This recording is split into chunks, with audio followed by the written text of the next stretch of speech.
Drama menarik kembali terjadi dalam sidang kasus akses ilegal yang menahbiskan pegiat media sosial Adam Denny sebagai terdakwa. Dalam sidang yang digelar kemarin siang di Pengadilan Negeri Jakarta Utara itu, Adam Denny yang mengenakan rompi tahanan berwarna oranye kembali mengecam tindakan Ahmad Sahroni selaku pelapor yang 2 kali mengusir ibundanya. Susiani, ibunda Adam Denny, memang 2 kali berusaha menemui anggota Komisi 3 DPR itu untuk meminta maaf atas sikap putranya. Bukannya diterima, Adam menyebut ibundanya diusir bak pengemis hina. Hal itulah yang membuat Adam Denny tertantang untuk melawan Ahmad Sahroni. Lalu benarkah Adam Denny akan melaporkan balik Ahmad Sahroni ke KPK? Sudah saya ungkap. Kejanggalan kasus sudah saya ungkap. Kenapa dipengawas nih? Kenapa dipengawas? Kenapa kasih? Saya kasih alasan kenapa akhirnya saya melawan. Yang pertama, orang tua saya 2 kali diusir oleh wakil rakyat, dan yang kedua saya dibilang Komnas. Saya akan buka semua di pengadilan nanti. Rekening saya juga diblokir ya.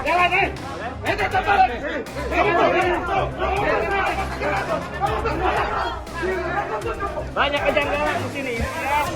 Teman-teman, ke KPK saya sudah serahkan. Saya sudah serahkan kuasa hukum saya ya. Tante. Lihat Adam Denny perlakuan seperti itu rasanya seperti apa tante? Nggak bisa ngomong. Sedih nggak tante? Anak ini perlakuan seperti ini tante. Dan sejujurnya kami memang sudah tahu bahwa perkara ini eksepsi ini ditolak sudah pasti. Itu kami juga sudah sepakat bahwa kami tidak berharap eksepsi kami diterima, itu enggak. Memang nanti materi pokoknya, putusan akhirnya kami memang berharap ini dibebaskan.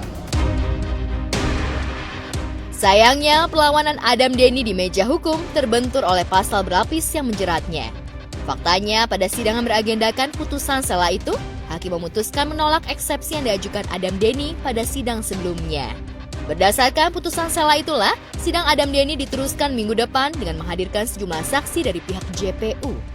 Adam Denny yang didakwa mencuri data Ahmad Sahroni secara ilegal dijerat pasal pencemaran nama baik dan pelanggaran Undang-Undang ITE dengan ancaman hukuman 6 tahun penjara.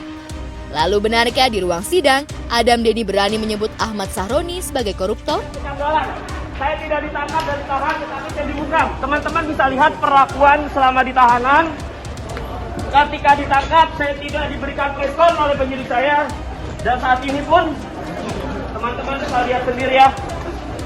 Saya adalah rakyat yang mempunyai tupoksi mengawasi wakil rakyat yang diduga melakukan tindak pidana korupsi.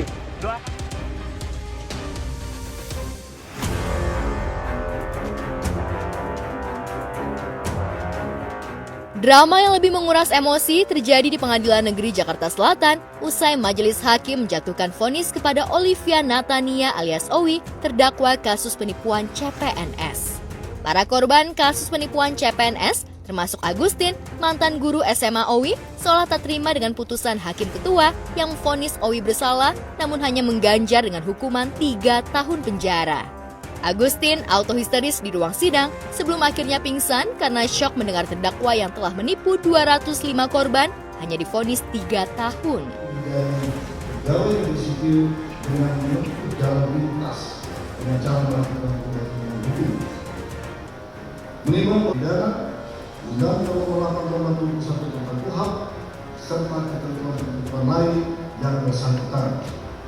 Mengingat ini, satu menyatakan terdakwa Olivia Natania telah terbukti secara sah dan meyakinkan bersalah melakukan pidana penjara selama 3 tahun. Menetapkan masa penangkapan dan penahanan yang telah dijalani oleh terdakwa dikurangkan segenapnya dari pidana menjatuhkan, menetapkan terdakwa ditahan, menetapkan barang bukti berupa nomor 1 sampai dengan nomor 83 dikembalikan kepada penyidik umum untuk dipergunakan dalam perkara lainnya, yaitu perkara atas nama Kiki Wiyadani alias Kiki dan kawan-kawan membebani terdakwa membayar biaya perkara Rp2.000. Saudara terdakwa Olivia terhadap putusan ini saudara melihat itu menerima putusan Dan, tangan pegang dan. Mohon mau ikutin begitu. Pelan.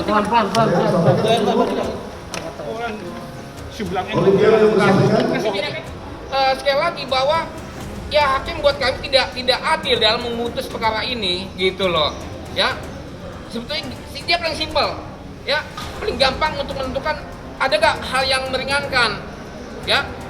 Itu maknya aja niati nggak mau kemari datang ke sidang sini untuk bela anaknya ya kan, artinya apa, emaknya aja nggak mau gitu, artinya nggak ada hal yang meringankan kok gitu. Perbuatan udah bikin keluarganya dia, dan coba kita lihat rekodnya dia kan, ya nggak sekali 2 kali dia nipu orang, cuma selama ini kan dia selesai di tingkat polisi. Kita nggak mau ya tempuh gitu kan, gitu ya Bu ya.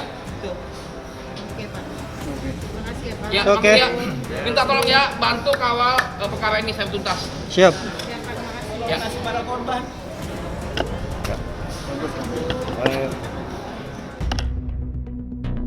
Ya, bukan cuma kerugian material senilai 9,7 miliar yang membuat para korban dan tim kuasa hukumnya meradang atas putusan hakim. Mereka juga mempertanyakan nelangsa ratusan korban, bahkan ada 5 korban yang meninggal dunia, tapi tidak menjadi pertimbangan hakim dalam memvonis Owi. Mereka juga mempertanyakan alasan hakim menyebut Owi jujur selama persidangan sehingga layak mendapatkan keringanan hukuman. Menurut pihak korban, putri penyanyi Nia Daniati itu justru tak jujur selama persidangan. Faktanya, di awal persidangan, Owi berkelit dengan tidak mengakui aksi penipuan CPNS yang dilakukannya. Owi bersikeras mengadakan kursus tes CPNS. Setelah dihadirkan sejumlah saksi, Owi baru mengakui bahwa dirinya bersalah telah mencari rezeki lewat aksi tipu-tipu CPNS. Lalu benarkah pihak korban akan mengajukan banding atas putusan Hakim Pengadilan Negeri Jakarta Selatan terhadap Owi?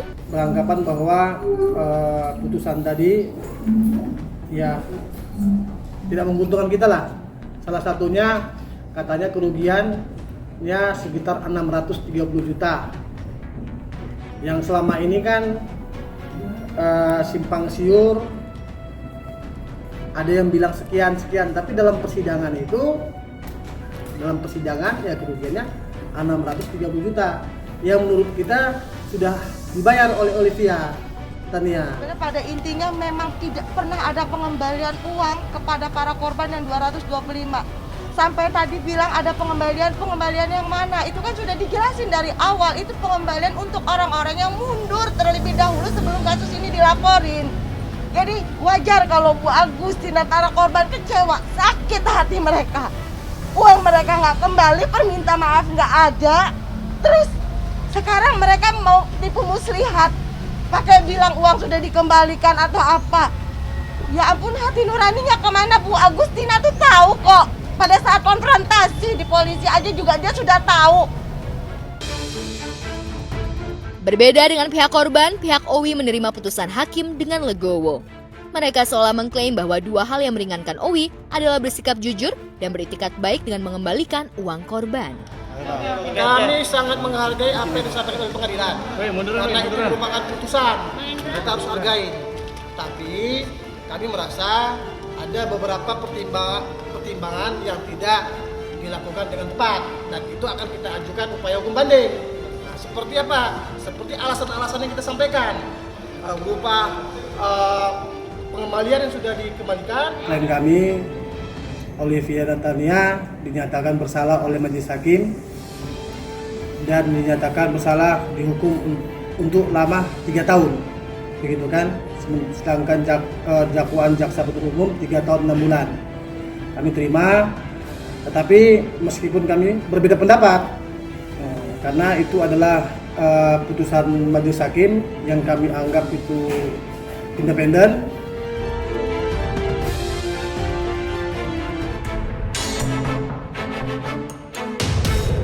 Kisruh panjang juga terjadi pada keluarga almarhum Dorce Gamalama. Tanggal 26 Maret lalu, genap 40 hari kepergian sang artis serba bisa. Tapi kuasa hukum Dorce, Amelia Mustika, yang sesumbar akan membacakan surat wasiat Dorce pasca 40 hari kepergian almarhum, terkesan menghindar dari keluarga kandung Dorce. Padahal keluarga kandung Dorce yang digawangi oleh Bunda Elita, kakak kandung almarhum, sangat berharap kuasa hukum dan keempat anak angkat Dorce kooperatif dan terbuka dalam urusan harta peninggalan almarhum.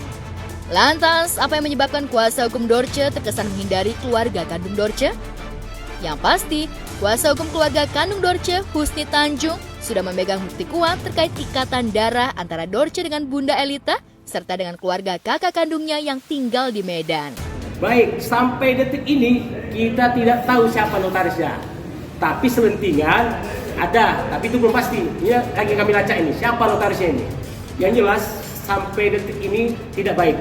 Kenapa tidak baik? Contohnya pada saat berziarah terjadi persinggungan, terjadi kontak pembicaraan yang tak mengenakan.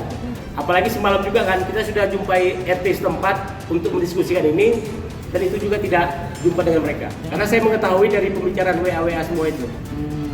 Padahal di waris ini legowo sebenarnya. Kalau ada posisikan sesuai dengan Islam, kalau tidak ada ya sudah gitu. Dia akan pulang gitu. Wafat pada 16 Februari lalu, Dorce meninggalkan 4 anak angkat, 2 kakak kandung yang masih hidup, serta sejumlah keponakan. Husni Tanjung mengklaim dalam Islam keluarga kandungnya yang berhak atas warisan jika almarhum tak memiliki pasangan hidup dan anak kandung. Sedangkan harta untuk anak angkat disebut pemberian atau hadiah dan besarnya hanya 1/3 dari warisan yang ditinggalkan. Jadi gini, seorang pengacara, seorang notaris, apabila orang datang nih untuk menyatakan saya ingin berwasiat, tentu dia menanyakan, Anda siapa, keluarga siapa, dan apa yang mau diwasiatkan. Sebenarnya notaris sama pengacara itu tahu siapa adalah. Kenapa? Dia tidak mungkin tidak punya ibu. Ibu tidak mungkin tidak punya nenek. Jadi ini tadi, apakah hanya muncul rekayasa? Maka kami akan mengadukan tindakan oknum pengacara itu ke Dewan Kehormatan. Kita sudah sepakat, kedua belah pihak sudah sepakat. Dan antara keluarga Ibu Dorce dengan anak-anak yang angkatnya itu sudah sepakat setelah 40 hari. Jadi nggak usah banyak pertanyaan lagi ya. Kalau misalnya itu diributin, mau ngapain diributin gitu? Kan kita sudah sepakat. Itu ya kan, kalau kami keluarga kenapa mesti nunggu 40 hari ya, secepatnya aja gitu. Kenapa mesti 40 hari? Ada apa dengan 40 hari? Di dalam sehari-hari juga nggak mesti 40 hari. Mau diapain 40 hari? Mau diapain? Mau dikabur-kaburkan? Gitulah perasaan kan ya, namanya was-was kami ya kan. Ini sekarang wasiat yang mau disampaikan tuh wasiat yang seperti apa? Memang tidak dia. Digerogoti penyakit diabetes dan demensia Alzheimer, Dorce sampai menjual yayasan pendidikan dan sebagian hartanya untuk bertahan hidup. Meski biaya pengobatan sudah ditanggung Presiden Joko Widodo dan sejumlah pejabat, toh yang ditinggalkan Dorce untuk sejumlah ahli warisnya tak seperti yang digembar-gemborkan media. Tercatat, Dorce meninggalkan rumah tinggal di Lubang Buaya, rumah gadang plus studio musik di Jati Bening yang kini dihuni oleh Abu, anak angkat bungsunya, serta sejumlah orang kepercayaannya. Lantas, 2 rumah itukah yang diperkarakan oleh keluarga kandung Dorce? Ya, jadi gini, ini karena menyangkut hal yang sakral ya, apalagi kita beragama Islam, kita juga ini tidak mau diperpanjang. Mumpung saya masih di sini, saya berharap ada tersentuh hati anak-anak angkat katanya, supaya mau menerima kita duduk berdiskusi bersama. Karena kalau dipanjang pun, yang untung ruginya pun tidak ada. Malah kita menjadi suatu sasaran orang, suatu perebutan yang tidak layak. Karena hukum Islam itu sudah jelas. Berarti kita nggak tahu nih hukum Islam. Kalau ini kita perpanjang, itu aja barangkali.